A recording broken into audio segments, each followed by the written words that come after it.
Chandler accueillera ce printemps les Jeux des 50 ans et plus de la Gaspésie-Île-de-la-Madeleine et ce du 12 au 15 juin prochain. C'est ce qu'ont confirmé les élus de Chandler lors de la dernière séance municipale. TVRP en a discuté avec le maire Gilles Darèche au sortir de la rencontre. Il a aussi été question lors de cet entretien des avancées sur les travaux d'asphaltage, d'une infestation de papillons cet été, et nous sommes aussi revenus comme il se doit sur l'hommage rendu à nos vétérans dans le cadre du Jour du souvenir. Monsieur le maire, bonjour. Bonjour. Dites-moi, on va commencer par les Jeux des 50 ans que vous allez recevoir cet été, au mois de juin.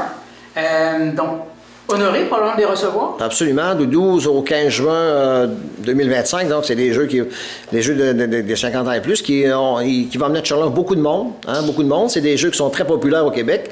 Puis on a une belle organisation qui est en train de se préparer. Comme on l'a dit à la réunion ce soir, on va avoir beaucoup besoin de bénévoles.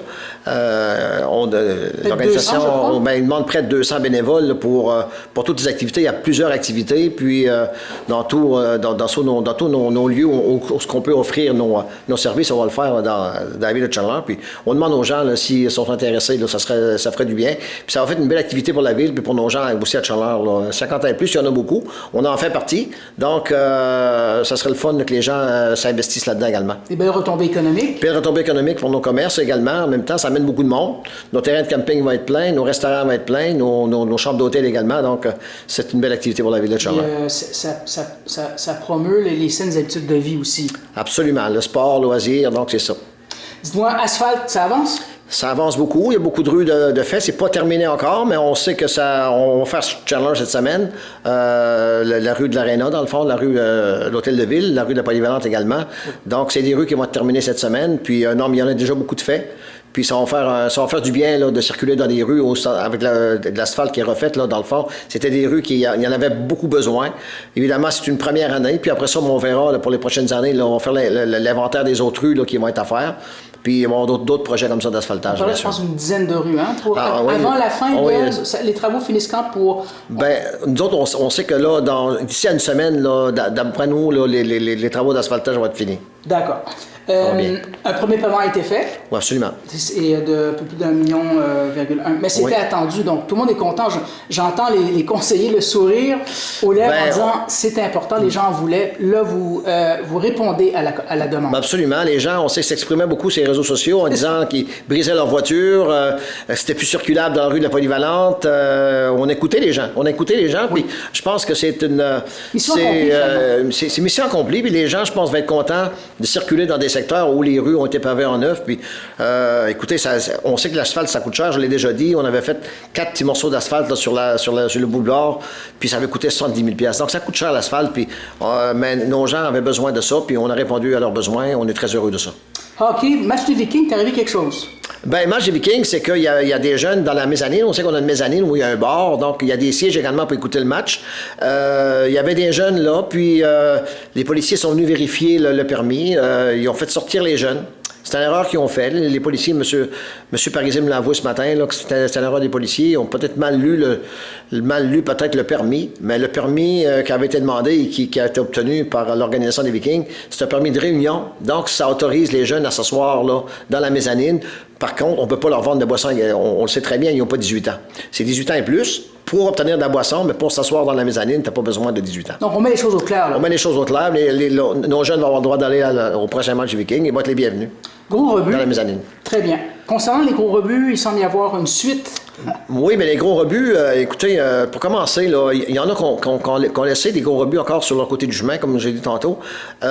Probablement que c'est des gens qui étaient peut-être pas inscrits, mais j'ai pas la raison là, formelle pourquoi c'est encore là. Est-ce que c'est des gens qui n'étaient pas inscrits, puis la cueillette s'est pas faite quand ils n'étaient pas inscrits? Est-ce que c'est des matériaux ils répondaient pas aux exigences des gros rebuts parce qu'ils ramassaient pas tous les matériaux non plus? Est-ce que c'est ça? Mais on demande aux gens là, qui ont encore des gros rebuts sur le côté devant leur maison, mettons, sur leur route, de ramasser là, les gros rebuts qu'ils ont mis là. Puis s'ils veulent plus d'informations, ils peuvent appeler la ville? Ils peuvent l'appeler à la ville ou à la MRC, là, ils vont leur répondre là-dessus. Puis je déplore un peu le fait, on a eu un téléphone ce matin, qu'une madame qui nous a appelé ce matin pour dire que dans la rivière, près de la rivière à Powell Mills, là, les gens avaient jeté des grosses ordures, les matelas et toutes des boîtes et tout ça, près de la rivière à Powell Mills, donc sur le côté de Newport. Là. Puis je demande aux gens de pas faire ça. Les vidanges, la cahier d'ordures passe à toutes les semaines, à toutes les 2 semaines. Puis je pense qu'ils ont beau à le faire là. Même s'ils n'ont trop pour une semaine, mais ils mettent ça sur deux, trois caillettes, dans le fond pour le faire. Mais ça, on déplore cette situation-là. C'est ce qu'on appelle le dépôt sauvage, finalement. Oui, absolument. Puis c'est près des rivières en plus. On ne devrait pas le faire, ça, ces choses-là. Bon, le message est lancé. Oui. Dites-moi,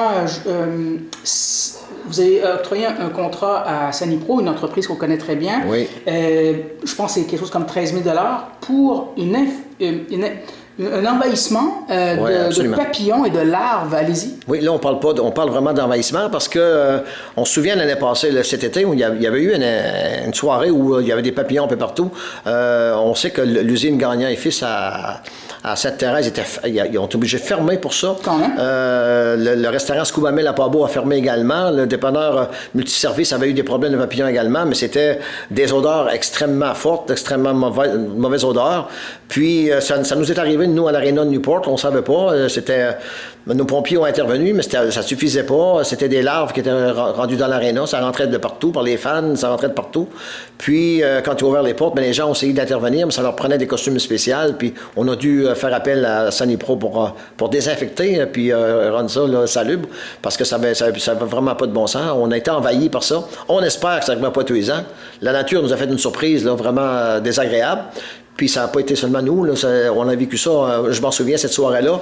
C'était au mois de... Ben, je pense que c'était au mois d'août, quelque chose comme ça, parce que on était dans un spectacle là, dans le parc du souvenir. Okay. Puis quand on a sorti de là, il y avait des nuages de papillons. Là, c'était... Vous, là, ça fait longtemps que vous êtes d'ici, vous, donc avez-vous déjà entendu parler de ça? On avait vu ça déjà quand je travaillais, moi, au centre de réadaptation. Quand on est arrivé le matin sur le mur là, du centre de réadaptation, le mur était envahi de papillons. Mais ça fait plusieurs années de ça. C'est cyclique, alors, comme mais c'était pas autant que ça. Là, okay. C'était plus problématique. Là. Ouais, c'était très sérieux. Juste une dernière question là-dessus, parce que ça pique ma curiosité. Est-ce que le ministère de l'Environnement est capable de répondre à savoir pourquoi? Est-ce que vous êtes informé? Ou... Ben non, on ne s'est pas informé, mais on espère que ça n'arrivera pas l'année prochaine puis qu'on ne sera pas encore pris avec cette situation-là. C'est une très mauvaise situation.